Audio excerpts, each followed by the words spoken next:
mo ko makakaya, Sierra Madre. Hindi mo ko makakaya, Sierra Madre. Gagawin ko ang lahat para maprotektahan ang aking bansa. Ako ang inang Sierra Madre. Iingatan ko kayo hanggang dulo.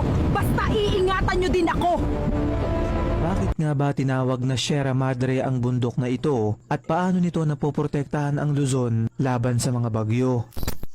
Mga kaibigan, ang Sierra Madre o sa Ingles ay Mother of Mountains ay ang pinakamahabang mountain range sa Pilipinas na umaabot ng mahigit 540 kilometers mula Cagayan hanggang Quezon. Ito ay pinangalan ng Sierra Madre noong 16th century ng mga Spanish explorers nang simulan nilang gawan ng mapa ang eastern coastline ng Luzon. Tinatawag rin itong Backbone of Luzon dahil nagsisilbi itong barrier at tagaprotekta laban sa mga dumadaan na bagyo. Pagka-landfall ay pinapahina nito ang intensity ng bagyo dahil nababawasan yung lakas ng hangin at ulan habang ito ay dumadaan dun sa bulubundukin.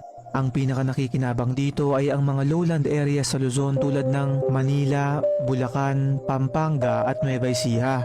Ang Sierra Madre ang tumatayong simbolo bilang ina ng kalikasan ng mga Pilipino at alam nyo ba na may isang urban legend patungkol dito partikular na sa Philippine mythology na ang Sierra Madre daw ay isang babaeng isinakripisyo ang kanyang buhay para maprotektahan ang dalawang anak nitong si Iloco at Tagalo laban sa Diyos ng mga hangin na si Habagat. Ayon naman sa kwento ng ilang tribo ng mga Ita ay may mga espiritu at engkanto raw na naninirahan sa mga punong nasasakupan ng Sierra Madre na siyang nagpapahina sa mga dumadaan na bagyo.